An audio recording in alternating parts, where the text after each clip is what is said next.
De fato, quando nós nos apegamos a tentar entender a finalização dos 6.000 anos, agora em talvez 2027, 2031, em torno dessas datas aí, é bem capaz que estejamos completando os 6.000 anos e Cristo ainda não voltou.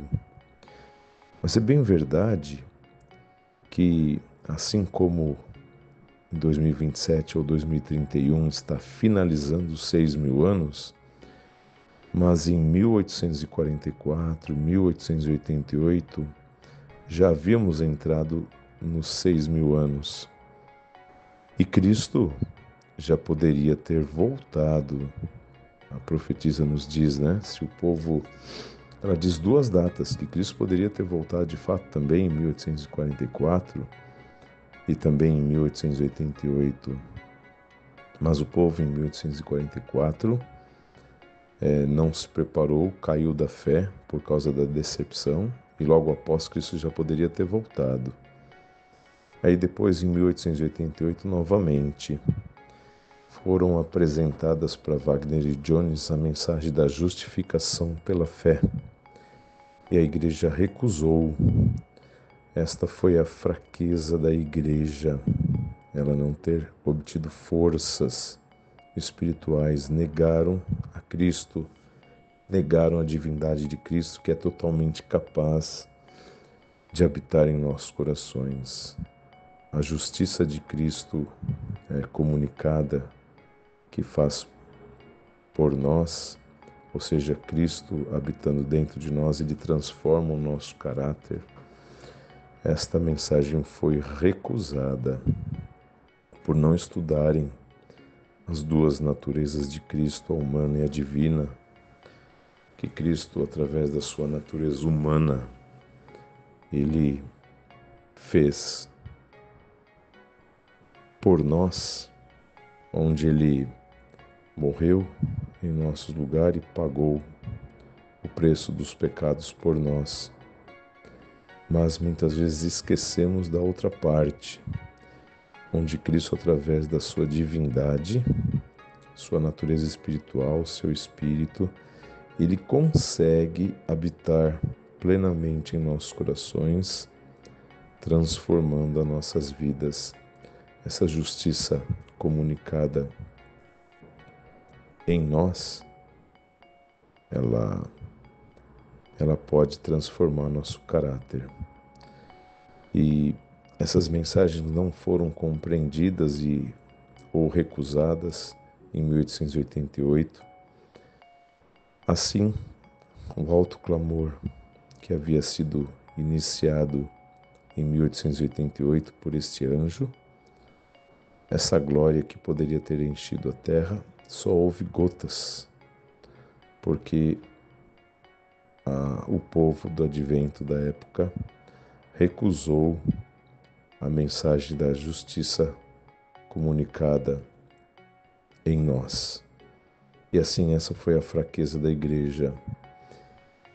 É isso que Ellen White fala, que porque há tanta fraqueza na igreja, porque Cristo não voltou, porque tem tanta fraqueza, ela diz, profetiza, é por separar em Cristo de ser este Consolador. Quando nós vamos para a mensagem da Ellen White de Primeiras Escritos, onde, naquele capítulo onde ela diz, fim das 2.300 tardes e manhãs, ela viu que estava o Pai e o Filho no trono, e a luz que emanava do Pai passava para o Filho, e do Filho passava para as pessoas. Então Ellen White viu essa visão e perguntou para Cristo: o Pai é igual a você? Sim, Cristo respondeu. Mas eles não podiam ver a glória do Pai. Então eles viam Cristo, mas estava o Pai e o Filho no trono. E diz que, na visão, Ellen White viu que postando ao lado do trono, parecia estar Satanás ao lado do trono. Então, o grupo, e isso está falando no final das 2.300 tardes e manhãs. Não estava falando agora para o final dos tempos, mas isso é uma visão desde 1844 para cá, porque era o final das 2.300 tardes e manhãs. Foi quando Ellen White viu que o grupo do Advento clamava pelo Espírito. Então Cristo soprava seu Espírito. Então a presença pessoal de Cristo, ela poderia vir e habitar em nossos corações plenamente e transformar nossa vida. A graça de Cristo, a poderosa graça, poderia não só perdoar, como agora transformar. Cristo poderia livremente habitar em nossos corações. Então Ellen White via que, através de seu Espírito, Cristo poderia habitar em nós, transformando nossas vidas. Mas ela viu, nessa visão, que Satanás parecia estar ao lado do trono. Enquanto Cristo soprava seu Espírito, onde existia gozo, amor e paz, luz e poder, Satanás também soprava sua influência malévola. E na influência malévola ele não conseguia imitar o gozo, paz e amor, mas só tinha luz e poder. Então ela viu que depois de 1844 havia dois espíritos atuando nos corações. Ela viu que Cristo, o Espírito de Cristo, ou a influência malévola de Satanás. Ellen White diz que essa influência malévola de Satanás, ela parecia estar até o fim concluindo a obra, porque a igreja não estava entendendo a presença de Cristo em seu coração. Esta foi a fraqueza da igreja, porque Cristo ainda não voltou, porque não conseguimos entender que é Cristo quem habita em nós. Não devemos permitir Satanás soprar outra coisa em nós. Nós devemos entender que é Cristo que habita em nós. Então a mensagem do quarto anjo que havia se iniciado, o outro anjo de Apocalipse 18, o quarto anjo, esta era a mensagem da justificação pela fé.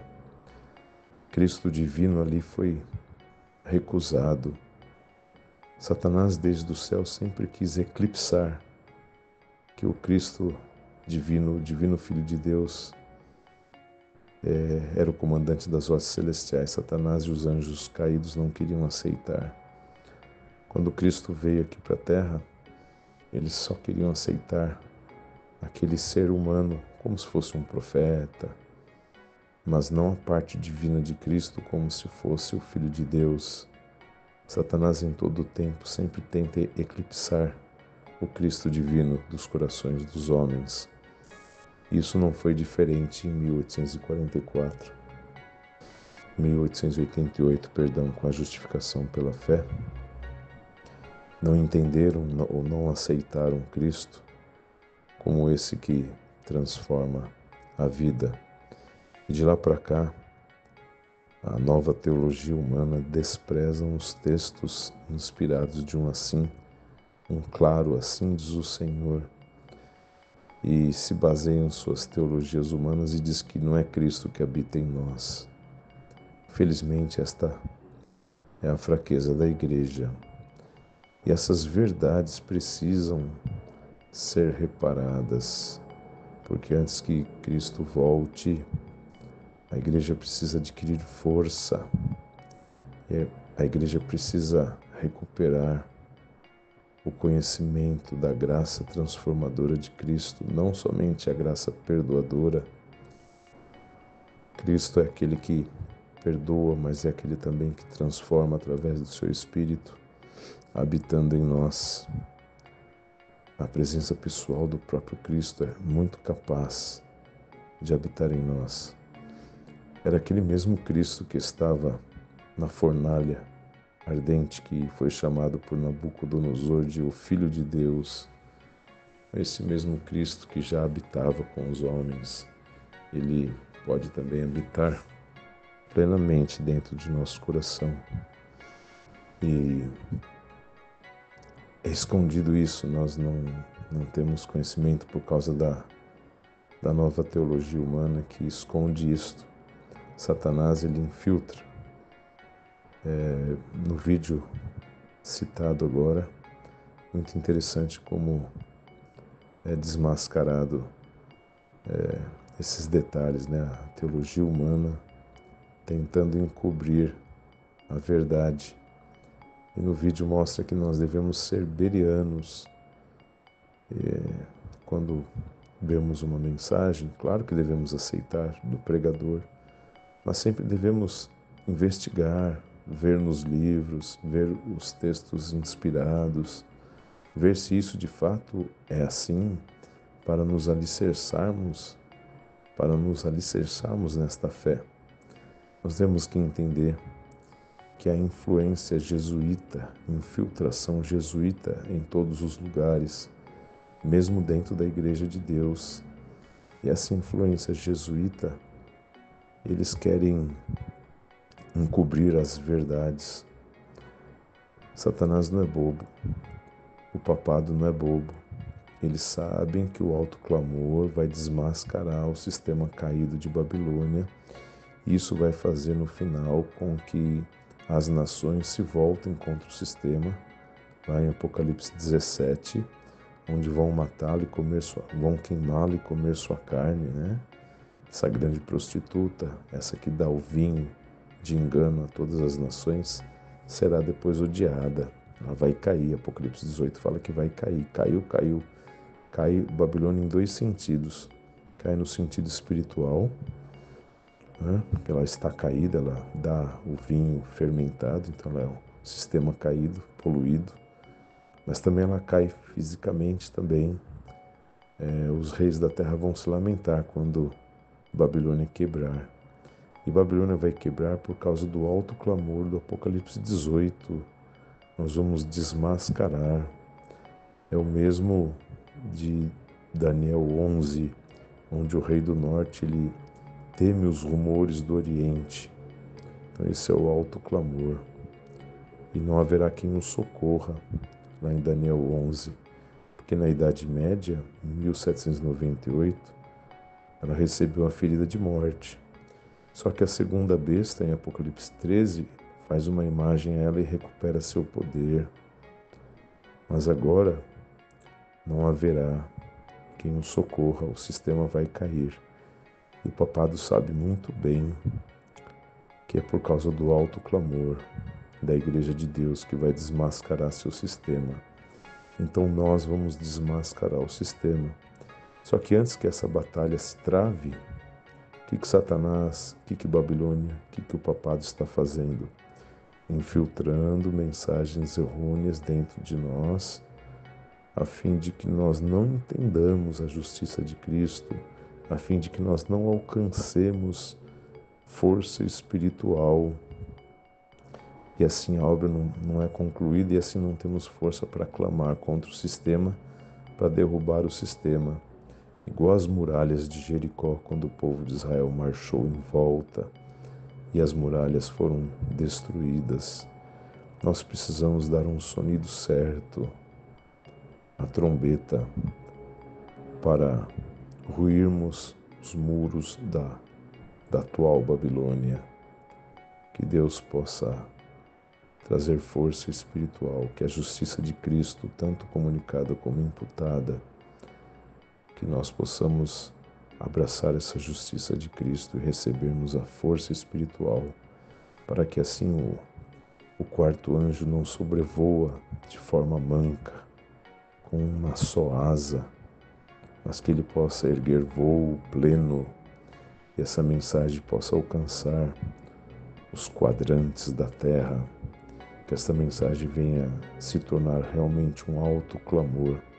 A justiça de Cristo precisa ser recuperada e assim nós teremos o nome do Criador, gravado em nossas frontes.